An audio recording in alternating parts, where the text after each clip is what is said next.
माझ्या लग्नाच्या अगोदर आमचं छोटंसं घर होतं मातीचं आणि आईने दारामध्ये चूल मांडलेली होती. तसं मी माझ्या पप्पांकडून आईकडे जास्त राहिलेले नाही, पण कधी अधूनमधून उन्हाळा सुट्टीला आले ना की मी त्या चुलीवरती छान असा स्वयंपाक करायची. आणि आमचं छोटंसं घर असल्यामुळे दारासमोर चूल होती आणि चुलीवरती दारात स्वयंपाक करताना सगळ्यांनाच तो दिसायचा. आणि कधी मी उन्हाळा सुट्टीला गावाकडे आले ना की मी त्या चुलीवरती स्वयंपाक करायला बसायची.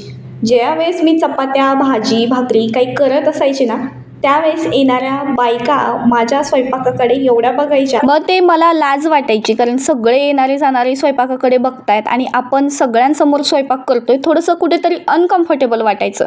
मग माझी आई काय करायची, बाज लावायची आडवी आणि बाजावरती जे अंथरूण पांघरतात ना बदगं, ते बदगं साईडला लावायची आणि मग चुलीच्या भोवताली सगळं ते असं पॅक करून घ्यायची आणि नंतर मला स्वयंपाकाला बसवायची. तसं तर मला जास्त आई स्वयंपाकाला बसवत नव्हती, पण कधीतरी अधूनमधून आई आजारी पडली किंवा आईचं जास्तच दुखायला लागलं तर मग अडीअडचणीला आम्ही स्वयंपाक करायचो बहिणी बहिणी मिळून. तर परिस्थिती काय कोणाची आहे तशी राहत नसती, प्रत्येकाची परिस्थिती बदलत असते. आम्ही त्यावेळेस दारामध्ये स्वयंपाक करायचो, तो सर्वांना दिसायचा. आता 4 भिंतींच्या आतमध्ये आमचा स्वयंपाक होतो. हा व्हिडिओ बनवण्याचं मागचं कारण म्हणजे माझ्या मागच्या आठवणी मला क्रिएट झाल्या की त्यावेळेस खरोखर आपलं किती म्हणजे वाईट होतं ना की आपल्याला दारासमोर सगळ्यांसमोर स्वयंपाक करायला लागायचा. पण चला असो. तर असे काही दिवस काढलेत माझ्या आईने, पप्पाने आणि बहिणीने.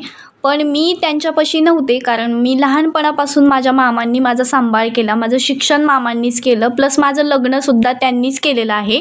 तर खरंच मामांनासुद्धा मुलगी नव्हती, म्हणून त्यांनीसुद्धा माझा खूप छान असा सांभाळ केलेला आहे. आणि आज पुढे कुठेतरी असं वाटतं की मी त्यांचं नाव मोठं करते. मला या व्हिडिओवरती जास्त कमेंट आल्या ना की मी यावरती लॉंग व्हिडिओ नक्कीच बनवेल. माझं शिक्षण कुठं झालं, मी कुठे राहिली, कसं काय केलं, सगळं तुमच्यासोबत शेअर करेल.